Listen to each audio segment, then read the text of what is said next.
Ada yang beberapa nanya gimana caranya move on. Dari dulu pertanyaan ini sudah dilemparin ke saya tapi saya belum jawab. Nah, saya mau kasih jawaban bagaimana kita move on dari putus, dari mungkin kita jatuh dari sebuah keadaan yang baik menjadi buruk. Bisa juga karena masalah hubungan, bisa juga karena kita mengalami situasi yang tadinya itu tidak pernah kita alami dan kita shock gitu ya. Nah, ini saya ambil dari beberapa jawaban teman-teman. Yang pertama, dia mengatakan harus ada alasan yang kuat untuk move on. Karena yang namanya alasan itu menjadi motivasi kita untuk maju, untuk berpindah dari keadaan sekarang ke keadaan baru. Kalau motivasinya cuma kecil-kecil, tidak kuat, ya susah. Misalnya ketika kita pacaran, kita alasannya move on hanya karena aku nggak mau lagi melihat dia, aku mau, itu kurang kuat. Move on harus sungguh-sungguh punya motivasi yang menyangkut diriku.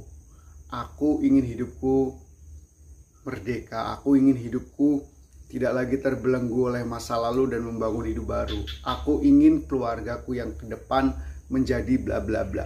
Lalu yang kedua, setelah punya motivasi, katanya sih itu harus punya keberanian. Mengapa berani? Ya karena memang keberanian ini akan membawa kita berhadapan dengan perasaan-perasaan yang gak mengenakan. Biasanya kalau kita move on itu yang kita lawan adalah perasaan sama pikiran kita sendiri. Tapi yang paling penting adalah saya harus berani menghadapi mungkin rasa sakit itu yang akan terus saya alami. Saya harus berani meninggalkan kenangan-kenangan tentang dia. Saya harus berani menghadapi orang lain. Maka keberanian itu adalah yang nomor 2. Yang nomor 3 adalah, menurut teman-teman, adalah membuat banyak aktivitas yang mengalihkan energi kita. Jogging, lari, bersepeda, atau TikTok, atau membaca buku, atau membuat taman, membersihkan rumah. Jadi aktivitas-aktivitas yang sangat mungkin untuk diri kita buat, dan itu ternyata bisa mengalihkan energi kita ke sana. Dan yang keempat adalah lakukan kegiatan-kegiatan yang sungguh menguatkan rohani kita.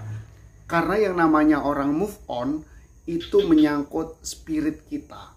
Bukan hanya pikiran dan hati, tapi juga spirit. Kita perlu spirit yang membaharui hidup kita. Maka ikutlah kegiatan-kegiatan yang sungguh mensupport rohani kita. Pilihlah kegiatan yang menumbuhkan harapan, menumbuhkan kasih, menumbuhkan pengampunan, sehingga kamu sungguh-sungguh bisa menjadi pribadi yang baru. Dan yang terakhir, yang kelima, usulannya kalau kita move on adalah jangan lupa minta ampun terhadap pengalaman masa lalu, supaya dengan rahmat Tuhan, dengan bimbingan Tuhan, kita punya visi baru tentang hidup kita. Hidupku ku lewati dengan visi baru, visi yang diberkati Tuhan. Nah teman-teman, itu ada 5 hal yang bisa membantu kita move on. Semoga ini menjawab pertanyaan teman-teman semuanya.